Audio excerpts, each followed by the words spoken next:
Tempo comum, 13ª semana, sábado. Tema: 9. O vinho novo. Pontos a meditar. 1. Dispor a alma para receber o dom divino da graça, os odres novos. 2. A contrição restaura-nos e prepara-nos para receber novas graças. 3. A confissão sacramental, meio para crescer na vida interior. Pelo sinal da Santa Cruz, livrai-nos Deus, nosso Senhor, dos nossos inimigos.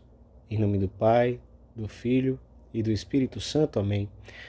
Meu Senhor e meu Deus, creio firmemente que estás aqui, que me vês, que me ouves.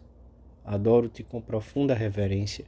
Peço-te perdão dos meus pecados e graça para fazer com fruto este tempo de oração. Minha Mãe Imaculada, São José, meu Pai, Senhor, meu anjo da guarda, intercedei por mim.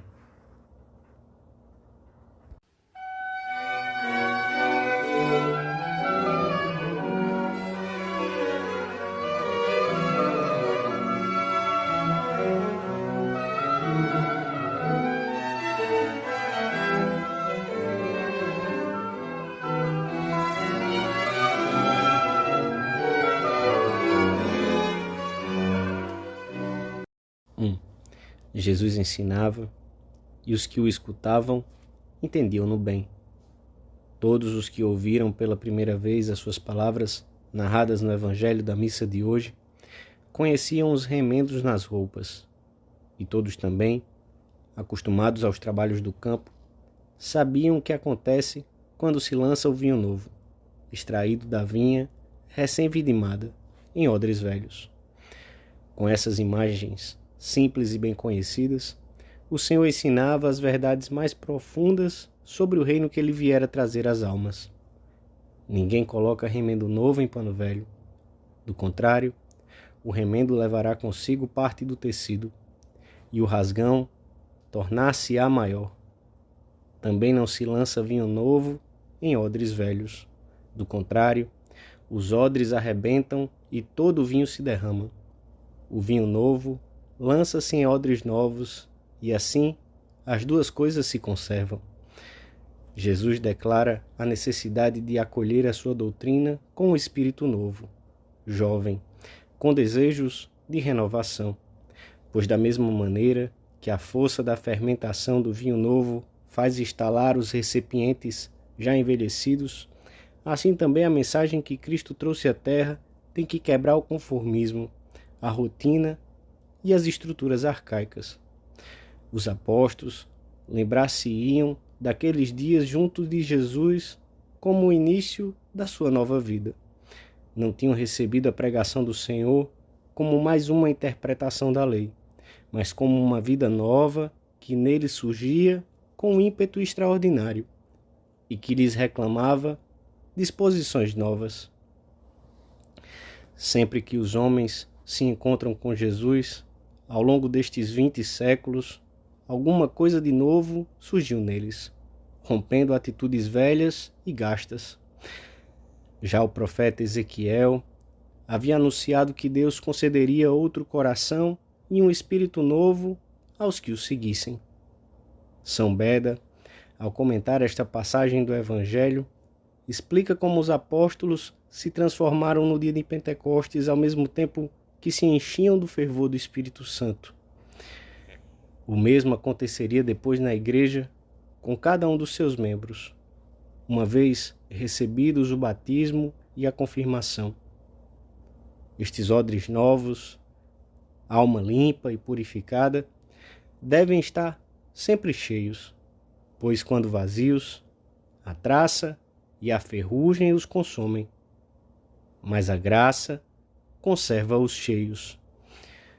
O vinho da graça necessita de umas disposições na alma constantemente renovadas, em torno do empenho por começar e recomeçar no caminho da santidade, que é um sinal de juventude interior, dessa juventude própria dos santos, das pessoas enamoradas de Deus. É um empenho que se traduz na disposição habitual de corresponder às moções e insinuações do Espírito Santo. pois desse modo nos preparamos para receber outras novas, como também na disposição de recorrer ao Senhor, pedindo-lhe que cure a nossa alma, sempre que não tenhamos sido plenamente fiéis. Limpa, Senhor Jesus, pedimos-lhe, como Santo Ambrósio, a podridão dos meus pecados. Enquanto me tens atado pelos laços do amor, cura o que está doente. Eu encontrei um médico que vive no céu e derrama o seu remédio sobre a terra.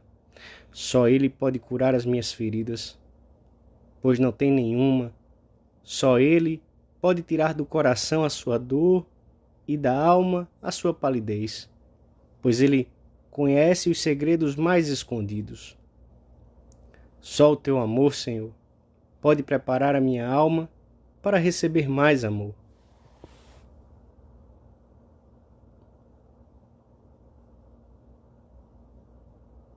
Dois. O vinho novo, que o Espírito Santo traz constantemente à alma, não envelhece, mas os odres podem envelhecer. Quando se quebram, são atirados ao lixo e o vinho perde-se. Por isso, é necessário restaurar continuamente a alma, rejuvenescê-la, pois são muitas as faltas de amor, os pecados veniais talvez, que a impedem de receber mais graças e a envelhecem. Nesta vida, sempre sentiremos as feridas dos pecados, defeitos do caráter que não se vencem de maneira definitiva, chamadas da graça que não sabemos atender com generosidade, impaciências, rotina na vida de piedade, faltas de compreensão. O que nos prepara para novas graças é a contrição que aumenta a esperança, evita a rotina e faz com que o cristão se esqueça de si mesmo e se aproxime novamente de Deus, com um ato de amor mais profundo.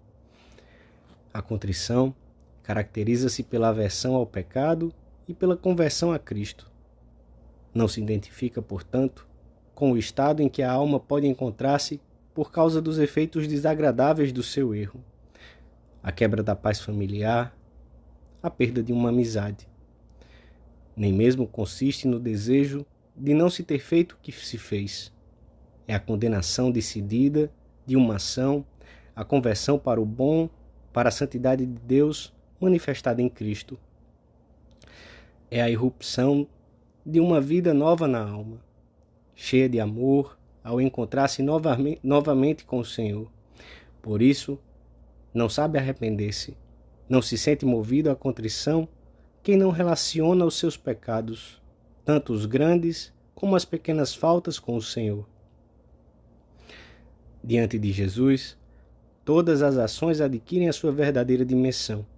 Se ficássemos a sós com as nossas culpas, sem essa referência à pessoa ofendida, provavelmente justificaríamos e tiraríamos importância às nossas faltas e pecados, ou então nos encheríamos de desalento e desesperança diante de tanto erro ou omissão.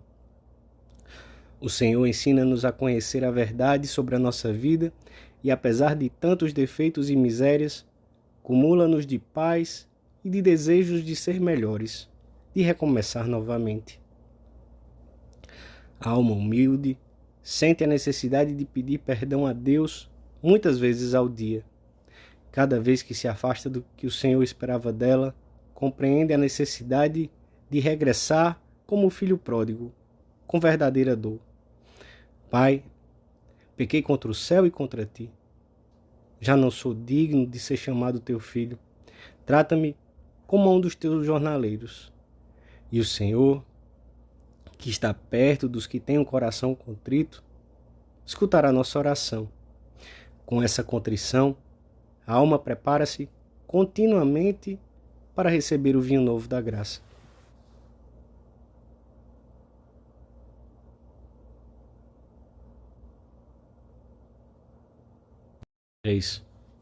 O Senhor, sabendo que somos frágeis, deixou-nos o sacramento da penitência, em que a alma não só sai restabelecida, mas também surge com uma nova vida, se porventura tenha perdido a graça. Devemos recorrer a este sacramento com uma sinceridade plena, humilde, contrita, com desejos de reparar. Uma confissão bem feita implica um exame profundo. Profundo não quer dizer necessariamente longo, sobretudo se nos confessamos com frequência. Se for possível, diante do sacrário e sempre na presença de Deus. É nesse exame de consciência que o cristão vê o que Deus esperava da sua vida e o que realmente ela foi. A bondade ou malícia nas suas ações, as omissões, as ocasiões perdidas, a intensidade das faltas cometidas, o tempo em que permaneceu nelas antes de pedir perdão. Quem deseja ter uma consciência delicada, procurará, antes de mais nada, confessar-se com frequência e depois não se contentará com uma confissão simplesmente válida, mas aspirará a fazer uma confissão boa, que ajude eficazmente a alma a elevar-se até Deus. Para que a confissão frequente consiga esse fim, é necessário seguir com toda seriedade este princípio. Sem arrependimento, não há perdão dos pecados. Daqui nasce esta norma fundamental para quem se confessa com frequência. Não confessar nenhum pecado venial de que não se esteja sério e sinceramente arrependido. Há um arrependimento geral. É a dor e a detestação dos pecados cometidos em toda a vida passada. Esse arrependimento geral é de uma importância excepcional para a confissão frequente, pois ajuda-nos a cicatrizar as feridas deixadas pelas fraquezas, purifica-nos a alma e faz-nos crescer no amor ao Senhor. A sinceridade há de levar-nos sempre que seja necessário a descer a esses pequenos detalhes que dão a conhecer melhor a nossa fraqueza, como, quando, por que motivo, por quanto tempo, evitando tanto o detalhe insubstancial e prolixo como a generalização. É preciso dizer com simplicidade e delicadeza o que aconteceu, dar a conhecer o verdadeiro estado da alma, fugindo das divagações do tipo não fui humilde, fui preguiçoso, faltei à caridade, coisas que, por outro lado, são quase sempre aplicáveis a qualquer mortal. Numa palavra, devemos cuidar de que a nossa confissão frequente seja um ato pessoal, em que pedimos perdão ao Senhor das nossas fraquezas concretas e reais, não de generalidades difusas. Este sacramento da misericórdia é refúgio seguro, aqui se curam as feridas, se revitaliza o que estava gasto e envelhecido, e se remediam todos os extravios, grandes ou pequenos, porque a confissão não é somente um juízo em que as ofensas são perdoadas, mas também remédio para a alma. A confissão impessoal esconde, com frequência, um ponto de soberba e de amor próprio que trata de mascarar ou justificar aquilo que humilha e deixa humanamente em má situação. Para tornarmos mais pessoal este ato de penitência, devemos cuidar até do modo de nos confessarmos. Acuso-me de, pois este sacramento não é o relato de umas coisas acontecidas, mas uma autoacusação humilde e simples dos nossos erros e fraquezas diante do próprio Deus, que nos perdoará através do sacerdote e nos inundará com sua graça. Deus seja louvado, dizias de ti para ti, depois de terminares a tua confissão sacramental. E pensavas, é como se tivesse voltado a nascer. Depois, prosseguiste com serenidade. Senhor, que queres que eu faça?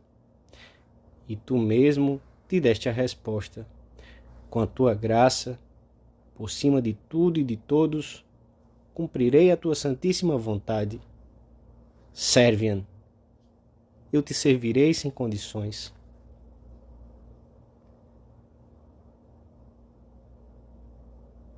Dou-te graças, meu Deus, pelos bons propósitos, afetos e inspirações que me comunicaste nesta meditação. Peço-te ajuda para os pôr em prática. Minha Mãe Imaculada, São José, meu Pai e Senhor, meu anjo da guarda, intercedei por mim.